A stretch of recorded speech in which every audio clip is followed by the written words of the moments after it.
आज की तारीख में कोई अगर डिफाइन करना चाहे इंडियन इकोनॉमी को तो उसके लिए एक सेंटेंस काफ़ी होगा, गई भैंस पानी में। अब पानी से बाहर कब निकलेगा, कैसे निकलेगा, वो 10 साल भी लग सकते हैं, 20 साल भी लग सकते हैं, और ऐसा ही कुछ माहौल चलता रहा तो 70 साल भी लग सकते हैं। और ये जो इकोनॉमी का हाल है भारत का, इसका कारण कोरोना वायरस नहीं है बल्कि एपिडेमिक एक्ट 1897 है। अब पहले तो हम समझते हैं एपिडेमिक एक्ट क्या है, उसके लिए हमें समझना पड़ेगा एपिडेमिक वर्ड का मतलब क्या है, महामारी। एपिडेमिक वर्ड का मतलब समझने के लिए WHO के वेबसाइट पे आप देखिए इसका डेफिनेशन।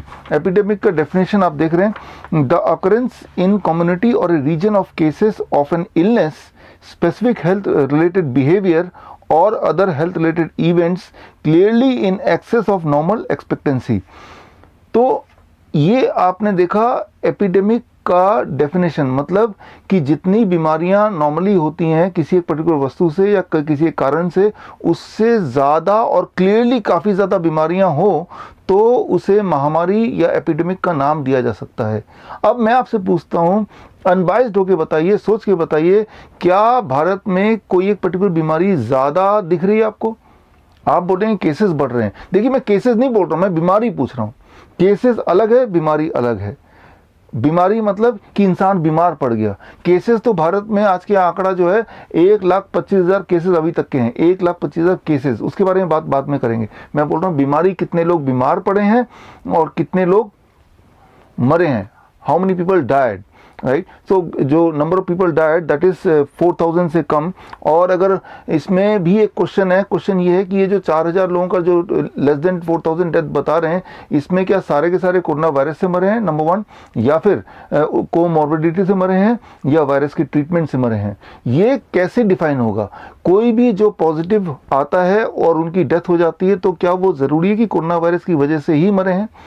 क्यों ना हम ये माने कि वो जो अनअप्रूव्ड मेडिसिन हैं, जो एक्सपेरिमेंटल ड्रग्स हैं, जो कोरोना वायरस के पेशेंट को दिए जा रहे हैं, उनकी वजह से रहते हैं, क्यों ना माने हम?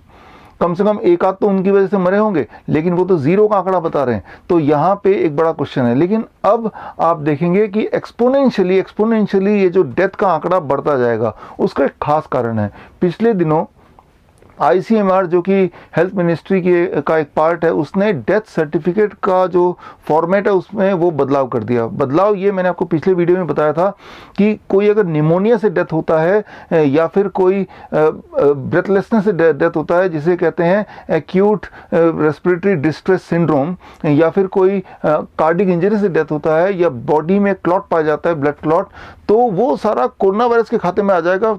मतलब ये कि पेशेंट का कोरोना वायरस पॉजिटिव आए, नेगेटिव आए, ना आए, कोई मतलब नहीं है। याद रखिए, पिछले साल हर साल लगभग निमोनिया से 1.5 लाख लोग मरते हैं भारत में, यानी कि इस साल वो 1.5 लाख लोग अगर मरते हैं तो वो खाता किस में जाएगा? कोरोना के। सिमिलरली ब्रेथलेसनेस, मैं आपसे पूछता हूँ, ऐसा कब होता है कि कोई इंसान मर रहा है और उसको सांसों की दिक्कत नहीं हो रही हो, हार्ट की दिक्कत नहीं हो रही हो? आफ्टर ऑल मरने का मतलब ये है कि हार्ट रुक जाता है और सांसें रुक जाती है। तो वर्चुअली इसका मतलब ये कि भारत की धरती में अगर कोई मरेगा तो वो कोरोना वायरस से मरेगा या तो वो मरेगा ही नहीं। मैं ये बोलना चाह रहा हूँ, आने वाले दिनों में जो नंबर ऑफ डेथ का जो आंकड़ा देखेंगे एक्सपोनेंशियली बढ़ने वाला है, जिससे ये जस्टिफाई हो जाएगा कि हमने एपिडेमिक एक्ट लगाया था या हमने लॉकडाउन किया था, देखिए केसेस कितने बढ़ गए, कितने डेथ बढ़ गए। जबकि वो डेथ क्या कोरोना डेथ है? अब आते हैं केसेस पे।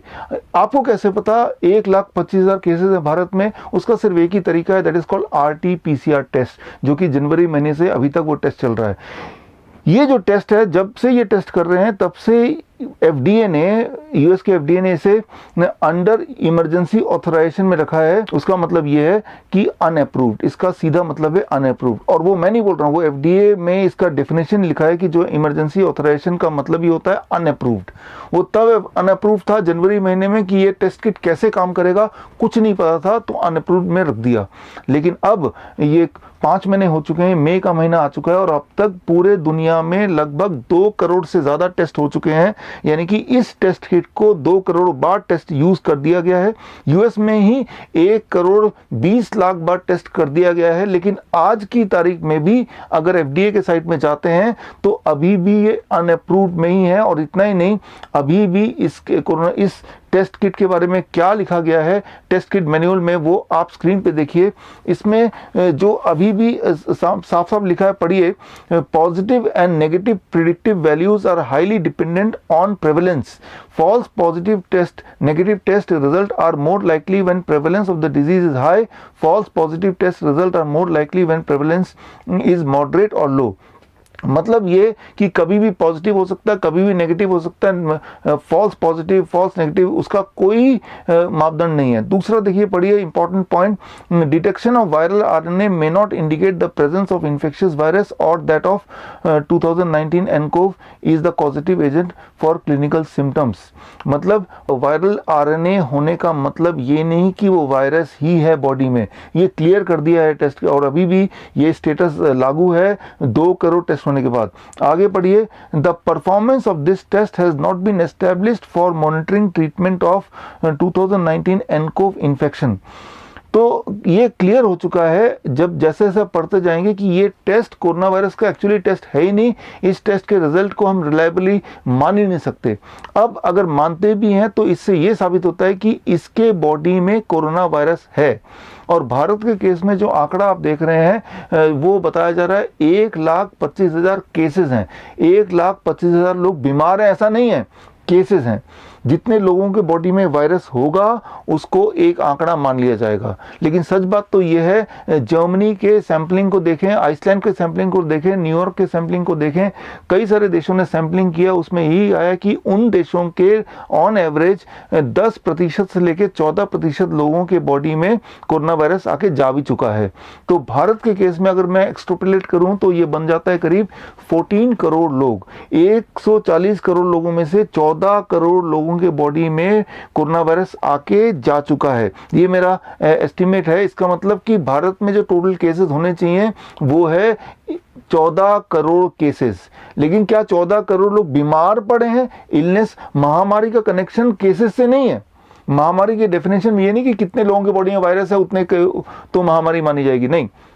इस वक्त आपके बॉडी में, मेरे बॉडी में 50,000 तरह के वायरस हैं वो, लेकिन उससे क्या हम बीमार पड़ रहे हैं, दैट इज मोर इंपॉर्टेंट। महामारी मतलब कि किसी वायरस से बीमार पड़ना या किसी चीज की वजह से बीमार पड़ना, दैट इज कॉल्ड महामारी, राइट। लेकिन वायरस इटसेल्फ होना कंडीशन काफी नहीं है कि महामारी घोषित कर दें। तो वायरस तो हमारे बॉडी में 50,000 है, दैट मीन्स कि 12 महीने महामारी ही लगा रहेगा। लेकिन क्या हम उससे बीमार पड़ रहे हैं, that is the most important thing. अब मैंने आपको बताया कि 2 करोड़ टेस्ट हो चुके हैं, उसके बाद भी ये अनअप्रूव्ड है, मतलब ये रिलायबल टेस्ट है ही नहीं जिसको बेस बना के एपिडेमिक एक्ट लगा के जो भी कुछ आपके आसपास हो रहा है वो तो देख ही रहे हैं। तो इसका मकसद क्या है? ये पूरा जो तामझाम, पूरा जो खेल देख रहे हैं, इसके पीछे का मकसद मैंने आपको 3 फरवरी को ऑलरेडी बता दिया था। 3 फरवरी 2020 मैंने वीडियो रिलीज किया था। वीडियो का नाम था corona virus the business of fear. ये वीडियो यूट्यूब ने 3 दिन के अंदर डिलीट कर दिया। फेसबुक में स्क्रॉल करके जाएंगे मेरे फेसबुक में तो 3 फरवरी में जाएंगे तो ये वीडियो आपको मिल जाएगा। और इस वीडियो में मैंने बताया था इसका कारण क्या है, और वही अब सत्य होते हुए दिख रहा है। कारण है ये एक बिजनेस मॉडल है, चाइना और यूएस का किया हुआ एक खेल है, राइट, जिसमें सिर्फ इकोनॉमिक बेनिफिट के लिए किया गया है। चाइना का इकोनॉमिक बेनिफिट तो जग जाहिर है। हमने क्या किया, भारत ने अपने सारे कारखाने तो बंद कर दिए, तो अब सारी चीज हम चाइना से इंपोर्ट कर रहे हैं, चाहे वो थर्मोमीटर हो, चाहे वो टेस्टिंग किट हो, और वो भी जितना उसका वर्थ है उससे 5-7 गुना ज्यादा दाम पे घटिया माल इंपोर्ट कर रहे हैं। तो चाइना को कितना इकोनॉमिकली बेनिफिट हुआ ये आपको एक्सप्लेन करने की जरूरत नहीं है। अब बचा सवाल सिर्फ यूएस का। अगर आपको यूएस के बेनिफिट या इकोनॉमिक बेनिफिट के बारे में जानने की उत्सुकता है तो आप स्क्रीन पे दिए हुए लिंक में जाइए और जाके फोर्ब्स मैगजीन में 2 दिन पहले ही रिपोर्ट आई है, वो देख के आप चकरा जाएंगे, शॉक्ड हो जाएंगे कि यूएस को कितना ज़्यादा फ़ायदा हो गया है, उनको इकोनॉमिक बेनिफिट कितनी ज़्यादा हुई है पिछले 3 महीने के अंदर ये कोरोना के दौर में। आप बोलेंगे यूएस में तो केसेस बढ़ रहे हैं। देखिए जो मैंने अभी डिफाइन किया, आईसीएमआर ने जो अपनी गाइडलाइन चेंज की डेथ की, द सेम गाइडलाइन सीडीसी ने कुछ 3 हफ्ते पहले चेंज किया अपने कंट्री के लिए कि वहाँ पे कोई मौतें होंगी तो कोरोना डॉक्टर को बताया गया, वहाँ के डॉक्टरों को, कि अगर कोई भी डेथ होती है यूएस के धरती में तो डॉक्टर बिना कोरोना के टेस्ट कराए भी उसको चाहे तो कोरोना डेथ बता सकता है, अगर टेस्ट के दौरान अगर मरने से पहले कोई सिम्टम्स हो। सिम्टम्स कौन से हों मैंने आपको ऑलरेडी बता दिया, निमोनिया के सिम्टम्स हों या कार्डिक इंजरी हो, इस तरह की चीज़ें हों तो डॉक्टर का मन करेगा तो कोरोना लिख देगा या लिखना चाहिए, ऐसा वहाँ पे इंसिस्ट किया गया फॉर द डॉक्टर्स।